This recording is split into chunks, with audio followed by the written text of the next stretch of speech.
Texas has more forgotten towns than some states have people. Blessing Creek was one of them. Just a smear of dust and rust on the endless back roads between Lubbock and Amarillo, where the land stretched out flat and empty until it bent the sky. Nothing much happened there anymore. Hadn't for years. Maybe that was why Matthew Crane thought it would be a good place to disappear. The job offer had sounded simple enough. Property caretaker needed, remote location, minimal supervision, good pay. Cash under the table, no questions asked. Matthew wasn't in a position to be picky. Too many mistakes in Dallas, too many people with long memories and short tempers. Blessing Creek sounded like salvation, or at least a place no one would bother looking. He rode into town just after sunset. The sky was a bruised purple, and the dust hung so thick it made the headlights look like cigarette smoke. Main Street was 5 buildings long. A boarded-up grocery, a post office with a leaning flagpole, a diner with a flickering neon sign that buzzed louder than the cicadas, and 2 brick buildings so worn down you couldn't tell if they were coming apart or sinking into the dirt. He stopped at the diner, figured he'd ask for directions. Inside, the air was thick with the smell of old grease and burnt coffee. 3 men sat at the counter, hunched over mugs, boots tapping a lazy rhythm against the floor. They looked up when Matthew entered, not hostile, not curious. Just assessing, the way ranchers look at a horse that might be lame. The waitress, a narrow woman in a faded denim shirt, nodded at him. "You're here for old man Dillard's place," she said. It wasn't a question. Matthew nodded. She poured a cup of coffee, slid it down the counter without looking at him. "No charge," she said. "You'll need it." One of the men at the counter snorted softly. Another muttered something under his breath. Sounded like, "Poor bastard." Matthew didn't ask. Some things in Texas you don't poke at until they poke first. He drank the coffee. It was terrible, and took the crumpled map she handed him. Just a few miles out past the edge of town. Old ranch property, mostly scrubland now. "Watch yourself past sundown," the waitress added, voice low. Matthew smiled. A city smile. "I'm good," he said. She didn't smile back. The drive out to Dillard's place was worse than the town. The road narrowed until it was more dirt than asphalt. The field stretched out on either side, broken only by sagging barbed wire fences and the occasional twisted mesquite tree, hunched like old men guarding secrets. By the time he saw the house, the sun was just a memory bleeding out behind the hills. The place was big once, but now it was falling in on itself. The roof sagged, the porch leaned, windows stared out blind and broken. The only thing that looked alive was the windmill, still spinning slowly against the dying light, even though Matthew couldn't feel a breeze. He parked under the lone oak tree out front, killed the engine, sat for a moment staring at the house. The land felt, wrong. Not haunted exactly, but heavy, like something was waiting, something that didn't need to move fast. Matthew grabbed his bag, slammed the door harder than he needed to, and walked toward the house. The porch groaned under his boots.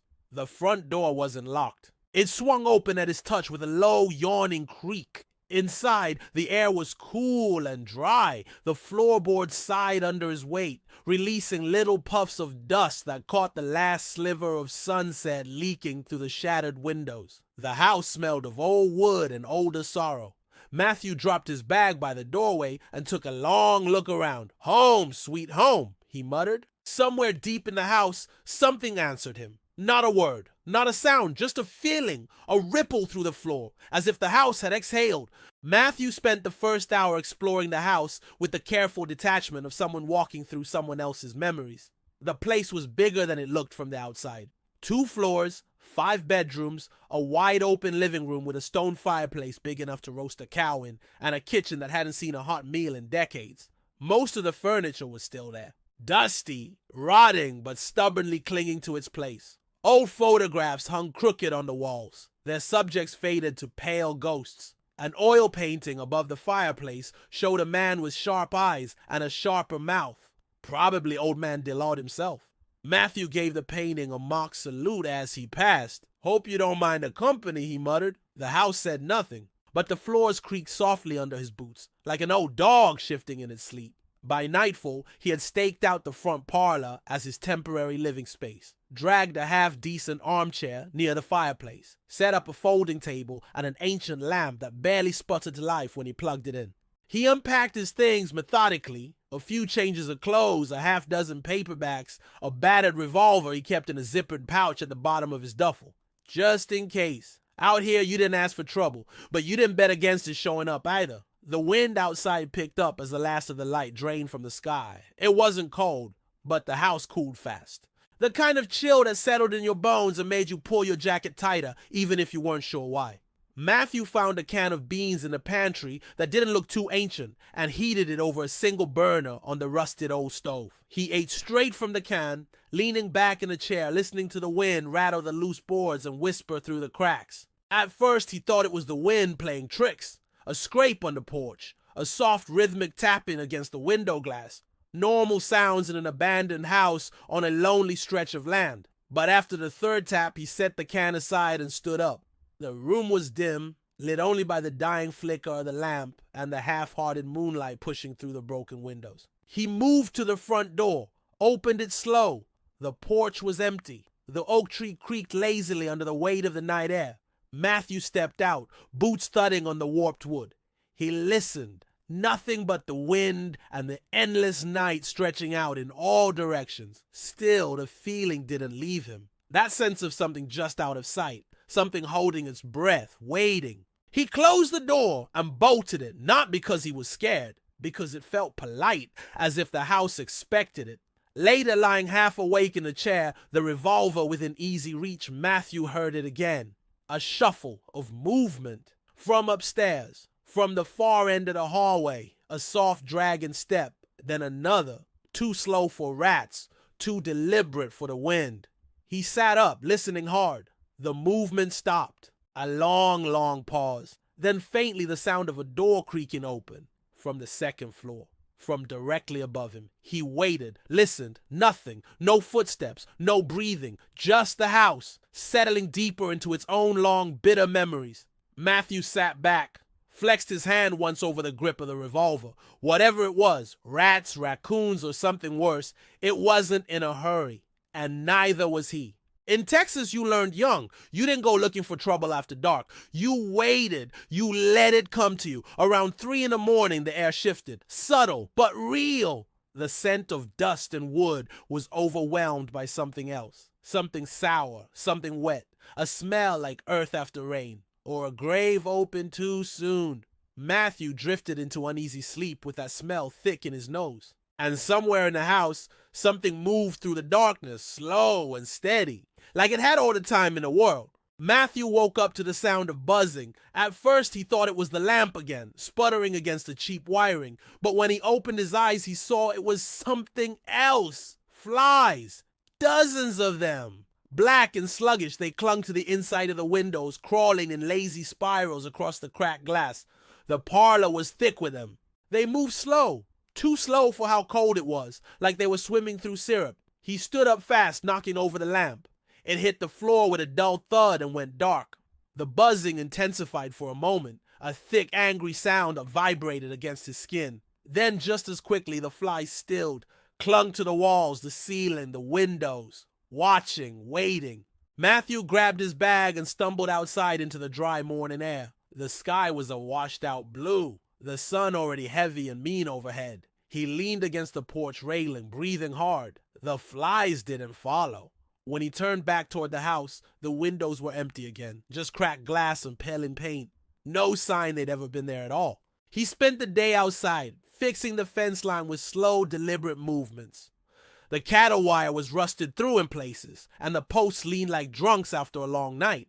By mid-afternoon, he was sunburned, dust-coated, and so tired he couldn't think straight. That was the plan. Exhaustion left no room for fear. Only work, only sweat. Only the solid feel of hammer, meeting wood, and the tight sting of blisters blooming on his palms. By sunset, the fence looked worse than when he started, but he didn't care. He just needed something to anchor him. Something real. Something that didn't move when he wasn't looking at it. Back inside, the house felt heavier. The air was thicker, weighted down with a heat that had nothing to do with the weather. The parlor was empty. No flies, no sign they'd ever been there, just silence. Thick as molasses. Matthew made a show of eating a cold can of chili straight from the tin. Didn't bother heating it up. Didn't bother pretending he had an appetite. Afterward, he sat in the chair by the fireplace, the revolver on the armrest, and waited for night to fall. It didn't take long. In Texas, the sun drops like a hammer. 1 minute you're squinting into the glare, the next the stars are spilling out overhead like broken glass. The house changed when the light died. Walls that looked merely cracked in the day bulged slightly now, as if breathing slow and deep. The floors whispered underfoot, tiny sighs and groans too rhythmic to be random. And from somewhere deep in the house, maybe the kitchen, maybe the cellar, came a low pulsing sound, not loud, not constant, a slow beat, like a heart buried too deep to ever stop. At midnight, the front door rattled on its hinges. Matthew sat up, every muscle wired tight. 3 slow bangs, not fists, not knocking, heavy, measured, as if someone was leaning their whole body against the door. He didn't move, didn't call out. He remembered what the waitress had said. Watch yourself past sundown. Whatever was out there, if it was even outside, it already knew he was here. Already knew he was listening. The banging stopped. Silence bled into the corners of the room, thick and heavy.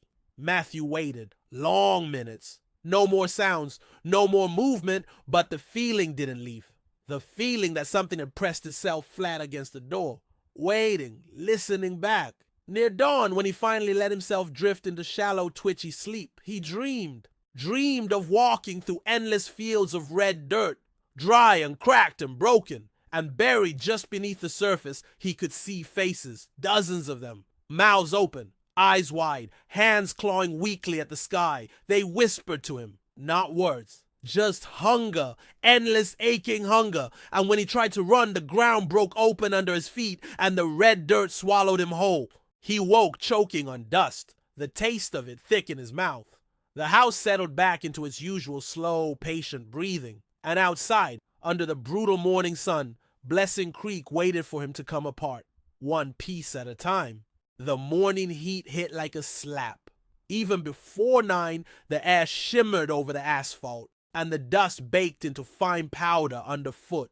Matthew needed answers, needed to know why the house breathed at night, why the fields behind it seemed to shift when he wasn't looking, why the silence tasted of copper and regret. So he drove back into Blessing Creek. The town didn't look any more alive by daylight. If anything, it looked worse. Buildings sagged under the weight of their own histories. Shadows pooled in corners where the sun should have burned them away. And the people, what few there were, moved with a slow, careful stiffness, like marionettes that knew the strings were about to snap. He went back to the diner. The neon open sign buzzed weakly against the window, even though it was barely holding on to life. Inside, the same waitress stood behind the counter, wiping a clean mug for the 3rd time. She looked up as he entered. Not surprised, not welcoming, just resigned. Matthew sat down at the counter, ordered coffee without asking. After a few minutes, when it became clear she wasn't going to start the conversation, he leaned forward. "Old man Dillard," he said. "What happened to him?" The mug in her hand slipped slightly, clinking against the counter. She caught it, but her face didn't change, didn't flinch. She poured the coffee, black and burnt, and set it in front of him. "Best you don't ask," she said softly. "I'm already staying in his house," Matthew said. "Seems a little late for warnings." The men at the counter shifted in their seats, boots scraping against the floor. The waitress sighed, wiped her hands on her apron, lowered her voice. "Old man Dillard had a way of keeping things," she said. "Things that didn't want to be kept." Matthew frowned. "Like what? Animals?" She shook her head. "No, not animals. The sheriff walked in then, killing the conversation like a hand smothering a flame. Big man, sun-leathered skin, mirror shades even indoors." He took a slow look around the diner, settled those hidden eyes on Matthew. "You settling in all right?" he asked, voice neutral. Matthew nodded. "House has got some quirks," he said carefully. The sheriff smiled without warmth. "Old places do." He pulled up a chair at the corner table, back to the wall. Watched, waited. Matthew finished his coffee, left cash on the counter. Outside, the heat hit harder, flattening the air. He crossed the street to the post office, figuring maybe someone there kept records. The place smelled of mildew and dust. Behind the counter sat a wiry old man in a postal service uniform, so faded it was practically white. Help you?" he asked, squinting. Matthew leaned in. "Looking for any records on the Dillard place. Last owner." The old man scratched his chin. You're staying out there. Matthew nodded. Brave or stupid, the old man muttered. Maybe both. He rummaged through a battered filing cabinet behind the desk. After a few minutes, he pulled out a thin yellowed envelope. Dillard Lester, owned the land since '58, never married, no kin, no will filed. He tapped the envelope against the counter thoughtfully. Some say he built that house on bad ground, the old man said, almost to himself. Some say the ground built the house. Matthew frowned. What does that mean? The old man just smiled, the kind of smile that doesn't reach the eyes, the kind that says, you don't want the real answer, son. Back at the house, the day stretched out long and slow. Heat shimmered off the tin roof. The flies returned, buzzing against the windows in lazy, looping patterns. And in the fields behind the house, Matthew saw something move. At first, he thought it was the wind, just grass bending under a strong gust. But there was no wind, no sound. Just a ripple of motion, like something large swimming just below the surface of the earth, circling, coming closer. That night, Matthew didn't sleep. He sat by the window, revolver in his lap, listening. The floorboards flexed under unseen weight. The wall sighed in rhythm with his own breath. And sometime past midnight, he saw it, a figure standing at the edge of the field, too far to make out features, too still to be alive. It didn't move, didn't call out, just stood there watching, waiting, like it had all the time in the world. Matthew didn't remember falling asleep, but he remembered waking up. A sharp noise, a crack like wood splitting under pressure, snapped him upright. The window was still closed, the room still thick with that strange sticky heat. Outside, the field looked empty again. The figure was gone, or hiding. Matthew gripped the revolver tighter. He moved through the house slowly, sweeping each room. Nothing moved, nothing breathed, but the air was wrong. Heavy and sour, tasting of dust and rusted metal. In the hallway near the staircase, he found the first real sign. A footprint pressed deep into the layer of dust coating the floorboards. Barefoot, too large to be a child's, too narrow to be an adult's boot. The toes were too long, too thin. The print led from the back door, but the door was still bolted from the inside. He followed the tracks cautiously. They wound through the parlor, circled a dead fireplace, then disappeared into the kitchen. Matthew stopped at the threshold. The kitchen light flickered once and went dark. Inside, the room had changed. Suddenly, the cabinet sagged open on broken hinges. The floor tiles bulged upward, cracked like ice. The old stove leaned sideways, its enamel face split by a jagged hairline fracture. And on the table, or in the center of the room, sat something new. A bundle, wrapped in oilcloth, tied with a fraying rope. The bundle pulsed slightly as if something inside it was breathing. Matthew raised the revolver, moved closer. Each step felt heavier, the floorboards moaning under his weight. He reached the table. The smell hit him first, coppery, thick, alive. He nudged the bundle with the barrel of the gun. It shifted. Something inside slithered weakly, struggling against its bindings. A faint, wet noise, like breath through torn lungs. Matthew gritted his teeth and grabbed the rope. Pulled! The knot slipped apart with a sound like tearing cloth. All the oilcloth fell away. And what lay inside wasn't an animal. It wasn't a bundle of tools or bones or trash. It was a shirt, a flannel work shirt, faded blue, torn across the chest. And inside it, a heart, still beating. Matthew stumbled back, bile rising in his throat. The heart twitched once, weakly, and then stopped. The shirt deflated, the cloth collapsing inward as if whatever filled it had simply ceased to exist. The smell thickened. The kitchen blurred around him. He staggered to the sink, dry heaving into the rust-stained basin. When he looked up, the window over the sink was no longer empty. The figure from the field stood there, face pressed to the glass. Only now Matthew could see it wasn't a man. Wasn't even close. The face was wrong, too smooth, too pale. The mouth stretched too wide. Lips split and bleeding into a grin that had no humor in it. The eyes, if you could call them that, were sunken, black pits leaking thin trails of something dark down its cheeks. It didn't move. It didn't blink. It just stared. Matthew staggered back, knocking over a chair. When he scrambled up again, the figure was gone. But the mark it left on the window remained, a perfect imprint of its face, pressed into the dust, as if it had been there for years, watching, waiting. He fled the kitchen, heart hammering back to the parlor. He grabbed his bag, tossed in what little he had unpacked. The house moaned around him, walls flexing as if trying to draw him deeper inside. He fought the front door bolt loose, yanked it open, stumbled out onto the porch into the thick, humming heat of the Texas night. The stars overhead looked wrong. Duller, closer, like they were falling toward the earth. He didn't care. He ran to the truck, keys clutched in a white-knuckled fist. The engine coughed once, twice, then caught. He floored it, the tires spitting gravel into the darkness. In the rearview mirror, he saw the house, shrinking into the distance, windows glowing faintly as if lit from within by a slow, pulsing fire, and standing in the center of the dirt road behind him, unmoving, the figure, grinning, welcoming him back, even as he drove away. The headlights cut through the Texas night in a thin, shaky cone, carving a path through the dust and dark. Matthew gripped the wheel tight enough that his knuckles ached. The truck rattled over ruts and potholes, suspension whining in protest. The land stretched out flat and featureless in every direction. But the road he remembered, the road that had brought him to Blessing Creek, was gone. In its place, only endless cracked dirt. He should have hit the main highway by now. Should have seen the sagging gas station, or the broken billboard for Coors Light that had welcomed him into town 2 days earlier. But there was nothing, only the whine of the engine and the thick, vibrating darkness pressing at the edges of the world. After an hour, the truck's fuel gauge dipped below a quarter tank. Matthew pulled over, killed the engine, stepped out into the breathless silence. The air was thicker here, denser. It clung to his skin like damp wool. Above him, the stars barely twitched, their light dim and sickly.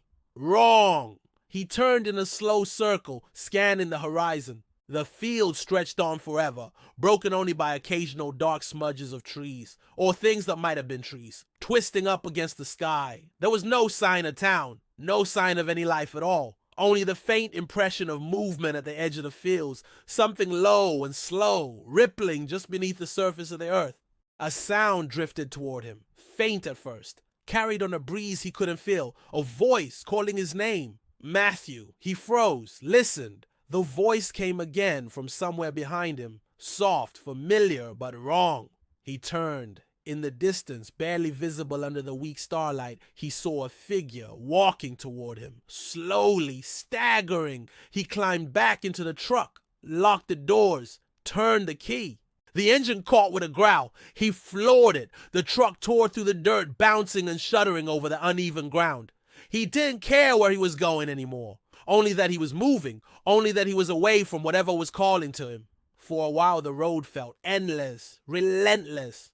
Then he saw something ahead. Lights, 2 pinpricks of gold in the distance. Hope! He pressed the accelerator harder. As he got closer, the shape of a building emerged from the dark. A diner, neon buzzing weakly against the black. The same diner from Blessing Creek, the same sagging awning, the same cracked window. Only now the windows were lit from within, and through the dusty glass he could see them. The people from the diner, the waitress, the 3 old men sitting at the counter, still as mannequins, their faces turned toward him, watching, smiling, wide broken smiles. Matthew slammed the brakes. The truck skidded to a stop 50 yards from the building. The engine idled, coughing. The figures inside didn't move, didn't blink, didn't breathe. They just watched, as if they had all the time in the world. He threw the truck into reverse, spun it around, gravel spraying behind him, drove back into the dark. No matter which way he turned, the land stayed the same, flat, endless, silent. And no matter how far he drove, eventually he would see it again. The diner, waiting, buzzing under the broken neon. The people inside smiling with their hollow faces. The road didn't want him to leave. The land didn't want him to leave. And somewhere deep beneath the cracked dirt, something shifted. Something old, something patient, something very, very hungry. At dawn, if you could call the bruised gray light that seeped over the horizon dawn, Matthew finally stopped fighting. He pulled the truck to the side of the nothing road, killed the engine, stepped out. The earth trembled faintly underfoot. Not an earthquake, a heartbeat, a pulse, welcoming him home. He sat on the cracked hood of the truck, revolver resting in his lap, and he waited. In the fields, the figures rose slowly, dragging themselves upright from the red dirt, silent, patient, smiling. The sun climbed higher, but it didn't warm the earth. It just peeled away the shadows and showed the truth underneath. Matthew sat on the hood of the truck, staring at the figures in the fields. There were dozens now. Men, women, children, all of them wrong. Their faces too smooth, their mouths stretched too wide, their eyes hollowed out into gaping black sockets. They stood silently, swaying slightly in the still air. Waiting, Matthew gripped the revolver. 5 bullets left. He could shoot until the gun clicked empty. But he knew it wouldn't matter. The things in the field weren't afraid of lead. They weren't afraid of anything. They had already won the only battle that mattered, the one inside his head. The truck wouldn't start again. No surprise. When he turned the key, the engine made a slow grinding noise, like something dying in the cold. He stepped off the hood and started walking, back toward the road, back toward the house. Blessing Creek looked different in the morning light. Not abandoned, not exactly, more like drained. The buildings leaned closer together, the windows stared harder, and the streets shimmered under the heat, warping the air like breath on glass. The diner stood waiting for him, the neon sign buzzing a slow, dying rhythm. Matthew didn't stop, didn't look inside. He could feel their eyes following him. Not hateful, not angry, just patient, just hungry. The house rose out of the dust like a black tooth. The oak tree out front twisted against the sky, its limbs gnarled and reaching. The front door hung open, yawning wide, welcoming. Inside, the air was thicker than ever, hot, wet, alive. The walls pulsed faintly and the floor sagging under invisible weight. And from the back of the house, from somewhere deep in the kitchen or the cellar, came the slow, steady sound of breathing. Heavy, rhythmic, familiar. Matthew stepped inside. The door creaked shut behind him with a soft final sigh. He didn't flinch, didn't hesitate. He walked through the parlor, the kitchen, down the narrow, sagging hallway. The cellar door stood open, a black mouth yawning into the earth. The air pouring out of it was cold and damp, smelling of rotted wood and damp stone. And underneath it all, underneath the smells and the sounds, he could hear voices, whispering, singing, calling his name. He descended the stairs without thinking. The steps groaned and shifted under his boots, but he didn't falter. At the bottom, the cellar opened wide. The dirt floor was cracked and dry, but something beneath it pulsed faintly, like veins under skin. In the center of the room stood a hole, freshly dug, deep and dark. And around the edges of the hole, etched into the dirt, were symbols. Simple, crude, but powerful. Matthew didn't know what they meant. He didn't need to. He understood the feeling they gave him. The same feeling you get standing at the edge of a cliff you know you'll all fall from. The same certainty, the same inevitability. He stepped to the edge of the hole, looked down, and for a moment he saw faces looking up at him. Old Man Dillard, the waitress, the men from the diner, the faceless things from the field, all of them smiling, all of them welcoming him home. The revolver felt heavy in his hand. Too heavy. He thought about using it, thought about ending it on his terms. But the house, the land whispered to him, "Stay. Rest! We've been waiting." He dropped the gun. It hit the dirt with a soft final sound, and then, without a word, Matthew stepped forward, into the hole, into the waiting earth. The cellar swallowed him whole. The house sighed, the walls settling, and upstairs the front door swung slowly open again, waiting for the next one. A week later, the truck was found 5 miles outside of Blessing Creek, out of gas, keys still in the ignition, dust already settling on the windshield. Sheriff Harlan filled out the report with the same slow care he used on all the others. Abandoned, he wrote, presumed gone. He didn't bother with more, no need. No one ever came looking, not for long. Back at the diner, the waitress poured a fresh cup of coffee for the stranger who just walked in. Young, out-of-state plates, looking for work. Caretaker job, he said. Heard there's a place just outside town. She nodded, slid the coffee over. Old house, lot of land. The man smiled. I don't mind being alone. She smiled back, tired and hollow. You won't be, she said. And outside, on the horizon, the dust rose again, soft, steady, like breath, like something just beneath the surface, waiting to exhale.